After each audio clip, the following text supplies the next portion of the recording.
Well, greetings. It's the weekend, and this is your update. And it's like the price is right around here because we're doing bids and quotes and all that kind of stuff because this is the end of the school year. It's over, and we're trying to use up any of that unallocated budget money to make sure that all the resources that we have are being used wisely. So, yeah, stay tuned. This has definitely been an interesting week, and it's going to be another interesting one after that.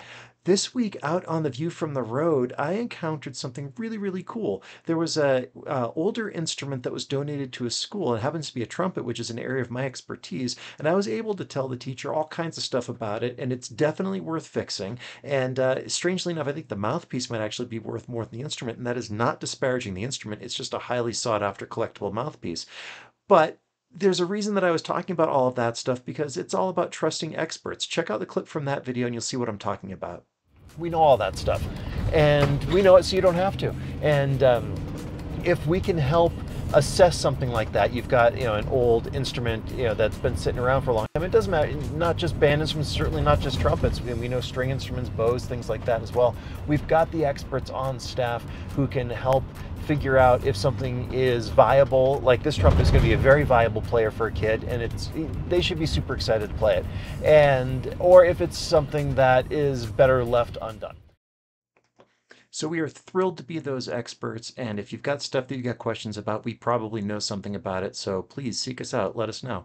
And then another resource that I shared this week, this came from the Yamaha Educator newsletter, and it's talking about the VIA character survey. And this is one that it talks about like personality traits, things like that, and I think we've all done those kinds of tests before, but the idea behind it is identifying what you're good at, so then you can obviously focus on the stuff that you're not, or if you're building a team, play to those strengths, but to really play to your existing strengths. And I took the survey just to see what it was like, and there's 24 different characteristics, and my top three are humor, curiosity, and creativity. And so that definitely plays to my ego that those are the things that came to the top. But that means that using humor as an educational tool, for example, could be very beneficial if I were a classroom teacher, which I'm not. But yeah, this is useful for classroom music teachers, ensemble teachers, and just in life in general. So check that one out because that's a pretty good one. And raising our self-awareness is never a bad thing.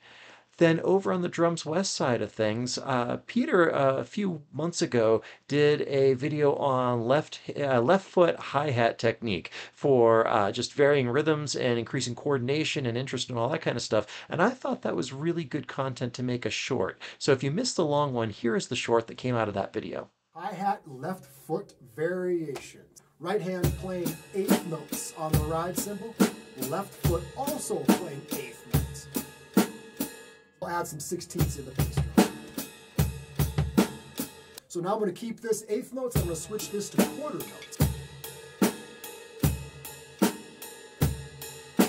Now the offbeats in the left foot. Quarter notes in my ride cymbal. I think it really opens up your playing, gives you a lot more creative freedom. So if you haven't seen that video yet, check it out. Link below. Check out the short, check out the long one. Really great stuff there. Then over on the Podcasting Store Medium page, this week I wrote an essay titled The Night the Lithuanians Took Over Our Hotel.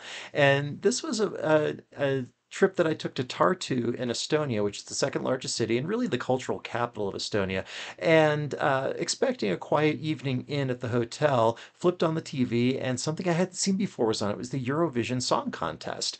And if you've never seen it, I don't even know how to explain it. There was a heavy metal band, Lordi, that ended up winning, and the only thing I compare them to is Gwar. Well, why do I know Lithuanians took over our hotel? Well, when the group from Lithuania came on, it was amazing. Every room in the hotel, just people cheering and stomping and clapping and just having a raucous good time. And what struck me most about that wasn't, that the Finnish band won or that the Lithuanians didn't, but just that sense of national unity around something so artistic and creative and positive. I mean, the closest that we have to that in the US seems to be sports, but this even just went beyond that. So I think it's really a testament to the transcendent power of music to unite us together in really wonderful and productive ways. So that is your weekend update as we head into this last week of school. As always, thank you so much for watching. Comment below, let me know what you think. Like, share, subscribe. We'll catch up with you next time.